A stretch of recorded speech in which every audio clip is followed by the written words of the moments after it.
And joining me in the studio right now, Martin Kove, Jesse Kove, and Tommy, I didn't get your last name. Rose, Tommi Rose. And if you don't know who I'm talking about, Martin Kove is, of course, Kreese from Cobra Kai and the Karate Kid. How's everybody doing? Good. So good. Thanks for having us, man. Hey, no, thanks for coming in.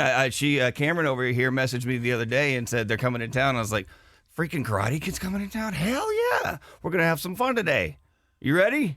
Sure enough, brother. Fantastic. Now, I know you guys got a lot going on because you, Jesse, are the son of Martin. You're a twin, too, aren't you? You have a twin brother? A twin sister, Rachel. Twin sister, okay. Is she not doing the acting thing? She does. She also works in the mental health field. She's a life coach. She helps a lot of, women, get off drugs and alcohol, get back on their feet, and, basically gives them tools to get their life going, which is and the most admirable thing, I think, in our family. Oh, absolutely. That's amazing. I mean, and obviously when you're in the movie or the entertainment business, there's a lot of people who struggle with that. So she could probably work her way in and be the counselor to the stars or something. That's right. Yeah. Obviously, we got to talk a little bit about Karate Kid and Cobra Kai. Martin, how much fun is it to play a bad guy? Well, it's really interesting that, we're doing season 6 now, and I can't really tell a lot about it because we're sworn to secrecy. But the character does now dip back into the original. Absolutely nothing. And what's fascinating is that you got to make these emotional adjustments. Where I signed on to do this series, telling them I didn't want to redo the character from Karate Kid 1, and I wanted vulnerability, and they wrote it that way. Right. And they did a lot of flashbacks and all, which I love to hear. People come up to you and say, we love hating you, you're the greatest villain on TV, but now you've escaped jail, and now you are framed, and now you're vulnerable, and we like you. Well, I like to hear that. Yeah, absolutely. Much more than, hey, you're a beast. And bottom line is, we're kind of going in that direction again, but it's so well done, and it's so terrific, and we're shooting in 12-degree weather outside of Atlanta. It's rough, and it's cold. Yeah, I bet. I didn't realize until I was looking this up that the Cobra Kai series actually started on YouTube before Netflix picked it up. So the first 2 seasons were exclusively on YouTube. Did they just re-show those on Netflix? Is that the exact same seasons that we're looking at? Well, Jesse came in on season 3, yeah? Yeah. Yeah. So the first 2 seasons were done, and, YouTube gave them a deal where they, Netflix originally was scoped to buy it, but then they wanted approval of the pilot, and the writers, got a deal from YouTube saying, we'll do all 10. And then they picked it up again for the second season. So it was just a more fortuitous deal to go with YouTube. But YouTube didn't have as much promotion as Netflix did when Netflix bought it, because YouTube decided they did not want any more original programming. So that came at the end of season 2. So they took the show to Netflix. Netflix says, we'll buy it, and did a vast amount of promotion. But technically, we had more views on Netflix, 20 million. Oh, yeah. Than ever in the history of YouTube for television. And the bottom line was, Netflix was just the icing on the cake, and it became a huge success during COVID. Technically, everybody was home, and boom, we were like the 3rd and the 2nd most watched TV show in the world. I watched a lot of the episodes over and over again, partly because the soundtrack is so perfect. I mean, it takes you right back to the 80s. Everything fits with the 80s songs. Zabka's playing all the stuff in that old-ass Camaro or whatever he's driving around. And it's a great flashback for those of us who were there when the original Karate Kid came out and saw it in the theaters. Did you get to help out or throw in any advice on what songs you would like when your character was around? Did you have any musical input on that, or was that all? Well, I'm a really big proponent of the West, Yeah. And they knew it. The writers knew that. So the cigar, because they knew I smoked cigars, Mm-hmm. and they threw that in the opening scene where I come in and I say, the real story's only just begun. One of my favorite lines. But the soundtrack behind the character's entrance was Italian Western, was Ennio Morricone, and they knew I loved the West. So they had the writers write that. So when I come into the dojo, that's about it all.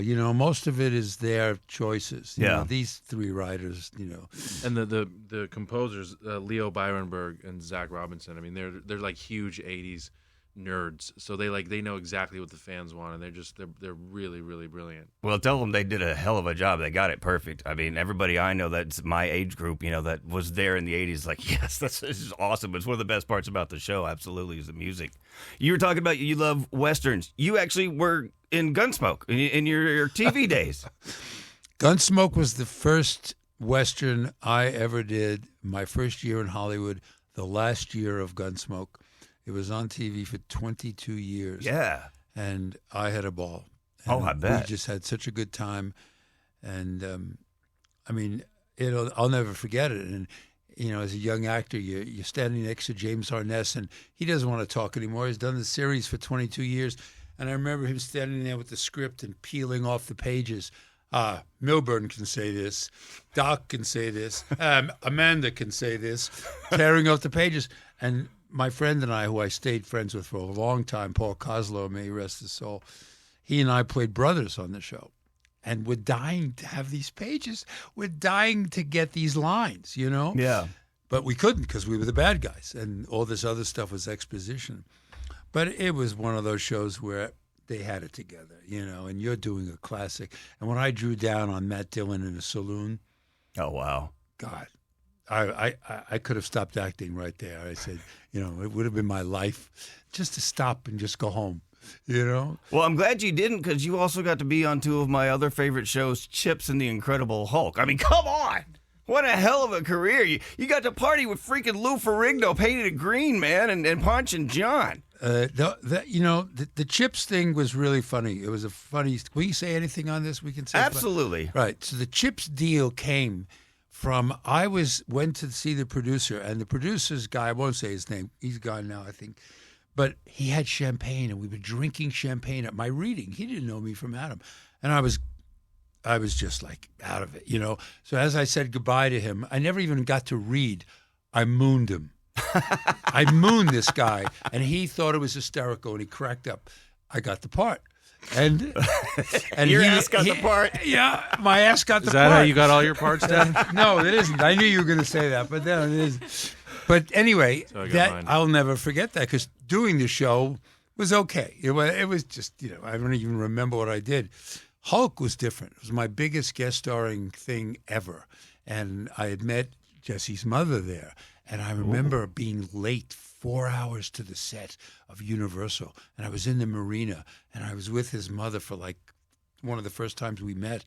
And I just lost track of the time. In my entire career, it has never happened before. 4 hours late to the set downtown in the wrestling place in downtown L.A. And I was a quarter of an inch of getting fired from the biggest guest starring role I ever had. And thank God I apologized my way through it. And I remember Stallone sued them because the character was very much like this Rocky guy. Oh. And that was his name, Rocky. And he was just a fighter who was a bad fighter. And he ran numbers for the mob.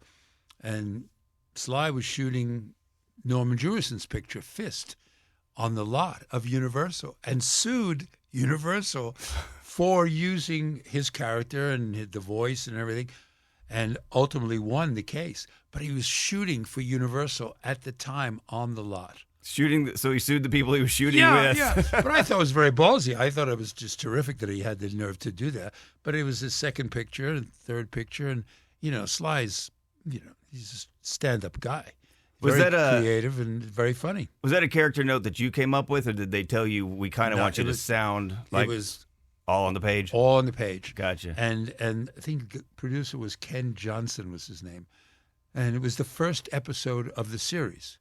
So it wasn't a pilot; it was the first episode of the series, and I had a wonderful time doing it. And it was a great company, and Lou's remained a friend of mine since, and now. He speaks English perfectly, and he hears well, and it's a whole different guy. Yeah. From 1979, Well, and a lot of people don't realize that Pat Morita, who obviously had an accent in the Karate Kid movies, spoke perfectly English as well, as you obviously know. And that honk scene, come on. That's one of the greatest scenes in film ever. See, guys like you like that. I hate that. It was cute and funny. I hate that scene. Did you think it brought you down? Well, it reduced my character Yeah. down to, you're nothing. You have no value here. And I hated that because the guy, I had done a movie and a half of this guy who was full of himself, who Well. really believed in high moral fiber, and then all of a sudden, I hated it. And John Avildsen said to me, I want you to, be more animated when he pulls your nose. I couldn't stand being more animated. You just punch your hand through 2 car windows, too, so. Yeah, right. And he didn't care. He wanted me to do it again. And it went through the real glass. Oh, wow. It wasn't fake. When I went through it, it's a story I've told many times, but the special effects guy blew it. And I went through the real window, shards of glass sticking out of my wrist when I pulled it out. And they taped it up, and they wanted to do it again. And still, the guy never broke the window where it's supposed to break about an inch before you reach it, so it appears shattered. Right. Never happened. It was my fist that went through it. Coming out, we shot the next day, so it looked bloody, but it was fake. But going in was Marty Cove. Wow. And then I said to John wanted another take, and I said, John, this is the hand of me. This isn't Arnold's hand in the Terminator. And he says, okay, that's a wrap. Well, yeah, obviously you had to wrap your hand because you had glass all in it. Oh, It's a God. human hand, John. Exactly. I mean, okay, Jesse, obviously growing up with a badass of a dad like he has got to be kind of awesome. But in the Cobra Kai series, you got to be the guy who bullied his character when he was younger, correct? Yes. And that kind of Season 3. made him sort of into a bit of an a-hole? Yes. I always joke it all started with me, his whole John Kreese vibe, going to the military. It was an amazing opportunity. I auditioned for the role. I didn't really know much about it at the time. I was super grateful to get it. I worked my ass off to make sure that I grabbed that. And when we got to the set, it was like this amazing Back to the Future moment. I was playing the character, bullying the young version of my dad, and in Karate Kid. I mean, I'm such a cinephile myself, so it was exciting for me to even be there, even though it's my dad's character, his legacy. Yeah. And then he was on set watching, and he's watching his son bully the young version of him. It was like this weird, ripping the space-time continuum kind of thing. Yes, it was really amazing. And so I just thought it was just an amazing moment in my life personally, and we had a great time. And people still talk about that. I mean, my dad and I travel to autograph shows around the world, and people are always excited to talk about how that segment came into Cobra Kai, the flashback stuff. Barrett Carnahan, who played young Kreese, is a great actor. He's a friend, and he did a terrific job. How did you Jesse, I have to tell you something. Go ahead. I had nothing to do with getting my son the job. I want to tell you, and which is a big deal. Yeah. Because I walked on the set, and I wasn't working that day. And before I even could say, how's he doing, all 3 writers came up to me and said, your son's killing it. Awesome. And I never said, hey, how about hiring my son? I never did that because it all happens so fast. You get these scripts real early. We get them late. And he just got it, just knocked it out of the thing, and then they wanted him. And I just have to interject that because normally people would think that I put the word in. I didn't put anything in. It was just my son blasting through, which is the kind of work that he's graduated to, even in this Western we'll talk about. It's a whole different thing than what you start out doing. A talent can be genetic, and so especially when you're growing up with an actor as a father and you see this and you learn and you just sort of absorb it. What was your first acting gig?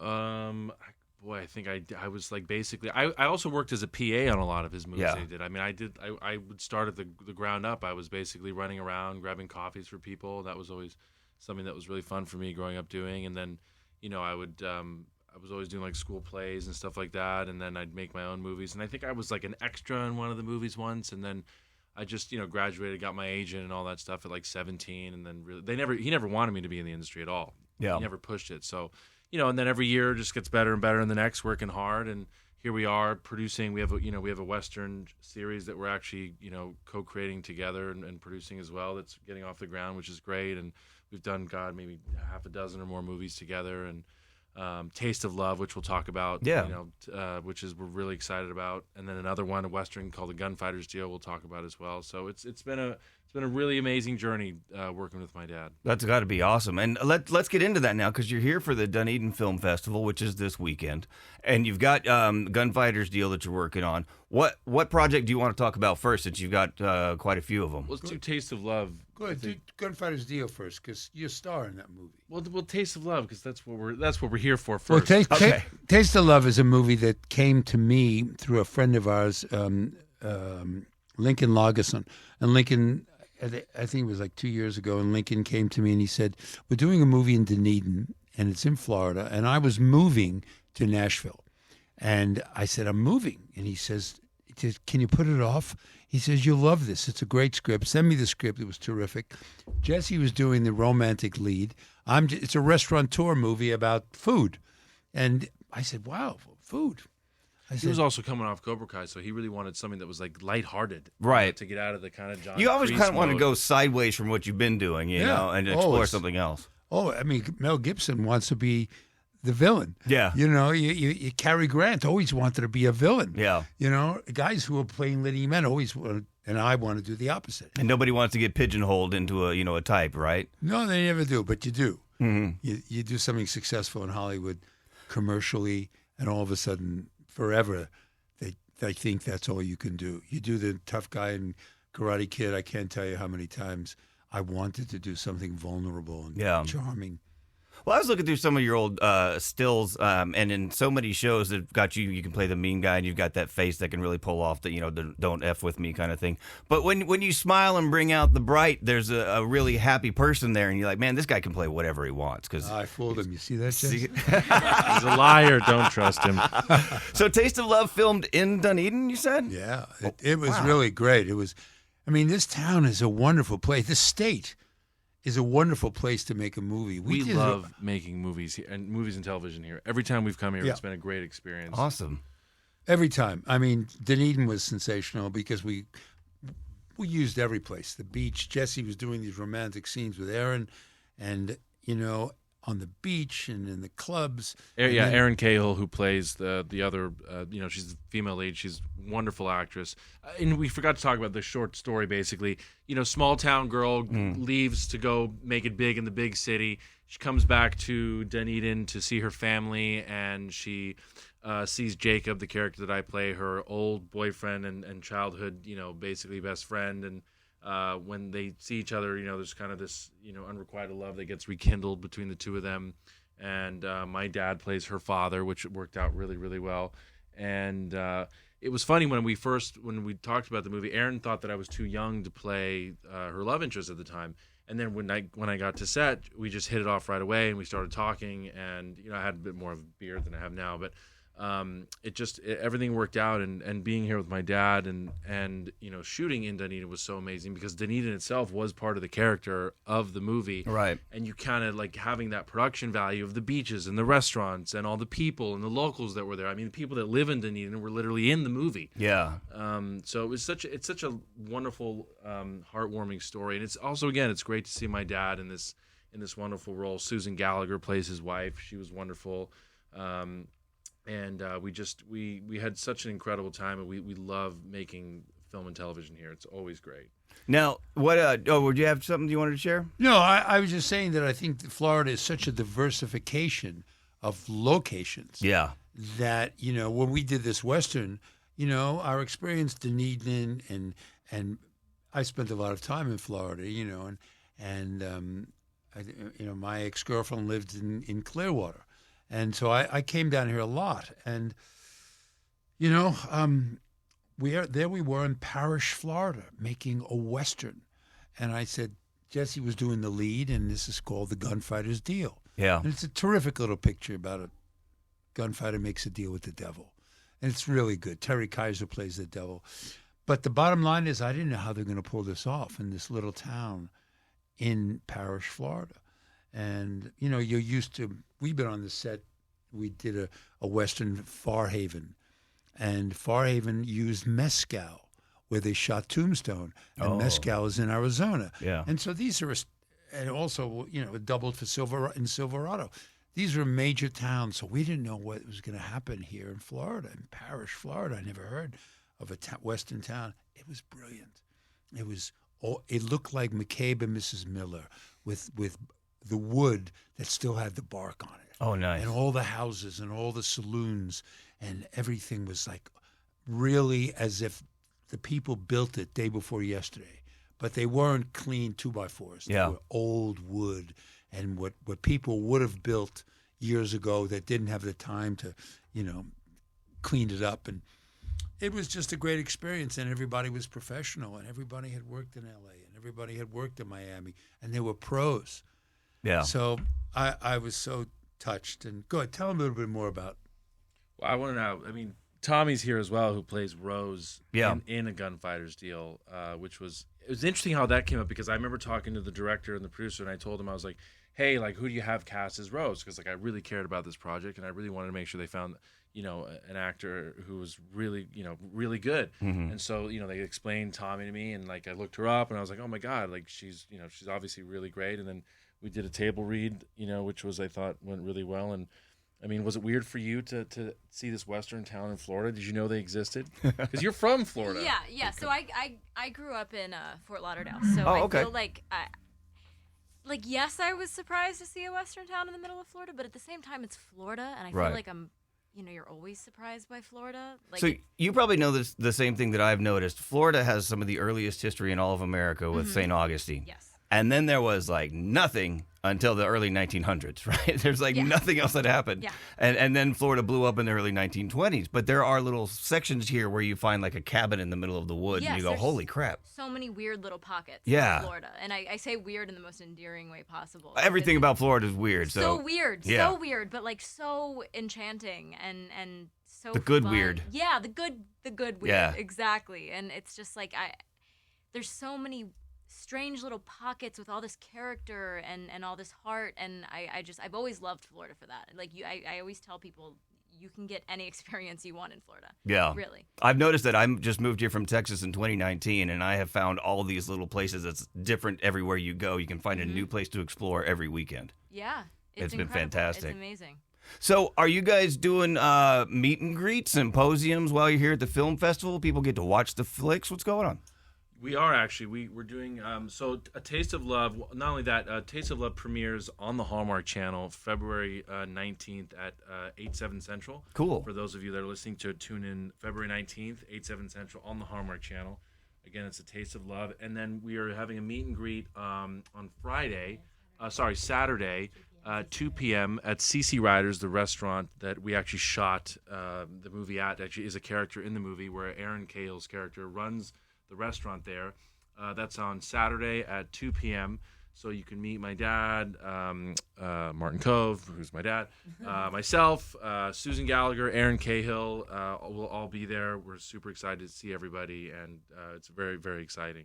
Fantastic. Well, thank you guys for taking the time to come in. Super excited that you're here. Anything else that you want to share, you want to promote, you want people to know? Or No, it's just that, this is a really good state, and I think a lot of people in California should know more about the state of Florida, not just to shoot bad boys and all that in Miami. Yeah. And, Coke movies and all that. It's not the kind of thing I'm talking about. I'm talking about, I remember when Larry Kasdan, he directed me in Wyatt Earp, and we were talking a lot about his experiences, and he did Body Heat here. Yeah. And Body Heat, it just was wonderful with William Hurt, but it had the environment.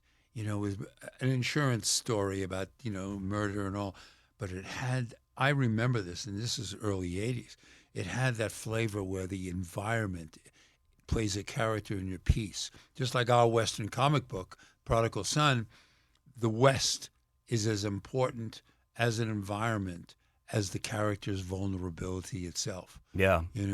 And it's like The Searchers with John Wayne. Monument Valley is, John Ford made that a character as strong as Ethan Edwards who John Wayne played. Yeah, and I'm sure in Body Heat, the humidity played a bit of a character too, because man, it gets nuts here. It was, but that is very. But it's astute. hot. Very astute, because it was a very sexy movie. Yeah. And why? Hot and Because sweaty. It was all shot in the heat, and it was obvious that it was hot and humid. Yeah. And it was obvious that it was Florida.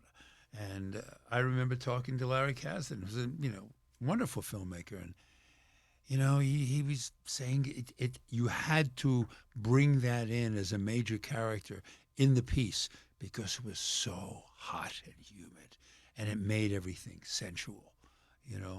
And what's movies about if they're not about sensuality? Exactly. The good ones, at least. Martin Kove, Jesse Kove, and Tommy, thank you guys for coming in today. Again, Dunedin Film Festival. I'll put links up on our website, and you guys can go see the meet and greet at the restaurant. Thank you for your time today. We really appreciate it. Thank you so much. Thank you.